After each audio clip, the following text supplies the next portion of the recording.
Paz do Senhor, irmãos, boa tarde. Quero aqui compartilhar com vocês uma palavra de Deus e saudá-los antes com a paz do Senhor. Dizer que hoje estamos começando uma série de vídeos, um programa com o nome Creio Eu na Bíblia. Nós sabemos que a Bíblia não contém palavra de Deus. A Bíblia é a palavra de Deus. E Jesus disse, examinar as Escrituras, porque cuidar ter nela a vida eterna, e são essas mesmas escrituras que de mim testificam. Ele estava fazendo alusão ao Antigo Testamento. E logo depois também, o Novo Testamento, junto com o Antigo Testamento, formam todo o cânon sagrado, vétero e neotestamentário. E eu quero aqui dizer que a história concorda com a Bíblia. A Bíblia é um livro teológico e também é um livro histórico. E tudo o que na Bíblia está escrito é por divina revelação do Espírito Santo, homem santo de Deus inspirado por ele, no período de 1200 anos, por mais de 40 escritores, autores da Bíblia Sagrada, homens de várias classes sociais, várias nacionalidades, alguns se conheceram e outros não. Eu quero aqui iniciar esse vídeo com um texto bastante conhecido, livro do profeta Daniel, capítulo de número 6. Eu quero ler somente 2 versículos aqui, não quero falar sobre a cova dos leões hoje. Quero falar sobre um personagem que está envolvido aqui nessa história. Não é Daniel. O nome dele é o rei Dario. Está assim, capítulo 6, versículo 1. Apareceu bem a Dário constituir sobre o reino 127 presidentes que estivesse sobre todo o rei. Agora, eu quero ler com vocês o versículo de número 13. Que diz assim: e responderam e disseram diante do rei: Daniel é um dos transportados de Judá, que não tem feito caso de ti, ó rei, e nem do dito que assinaste. Antes, 3 vezes por dia faz a sua oração. Aí você me pergunta, pastor Cleiton, mas o que tem de diferente desse texto? Nós já lemos, cantamos, estudamos. Ora, nós sabemos que no ano 539, no século VI, o grande império babilônico rui. Por quê?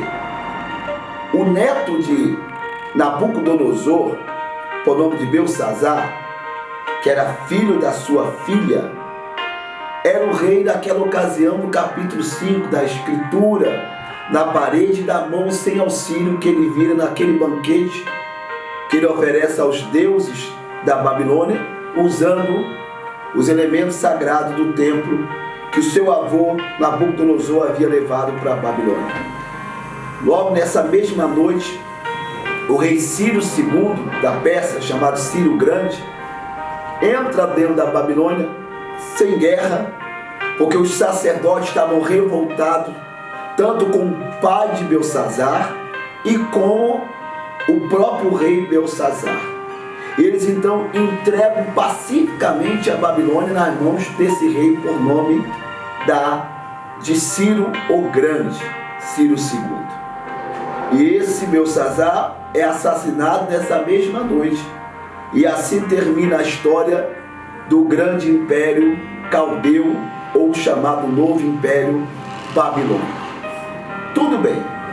E a Bíblia vai dizer agora, no capítulo 6, que há um rei por nome de Dário, ou Dario, aquele que no dia que Daniel foi levado para a cova dos leões, tenta intervir na situação devido ao testemunho que Daniel dera tanto na Babilônia como agora para o Império Persa.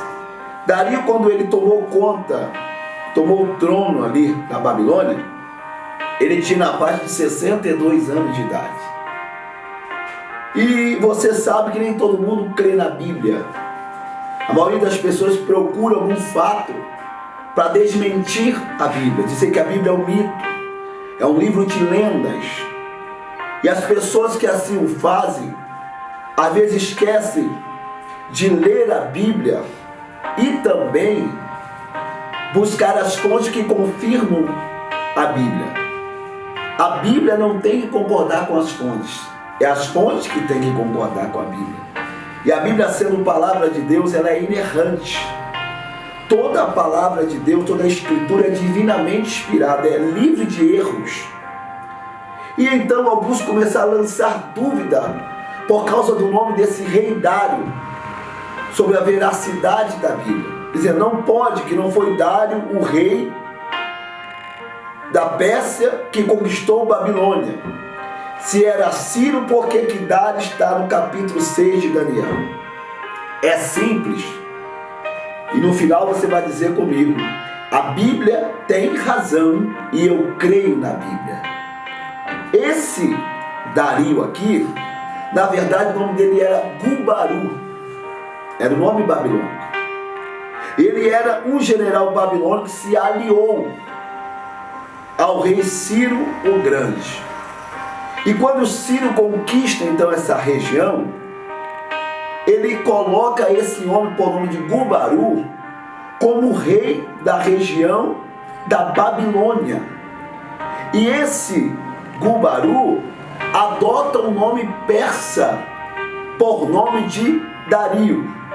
E ele, de governador da região, recebe o nome de rei local. Isso os romanos fizeram mais tarde. Por exemplo, Herodes, chamado de rei. O imperador César, ninguém poderia ser César a não ser o próprio imperador. Mas ele permitiu que a família de Herodes fosse aclamado rei daquela região.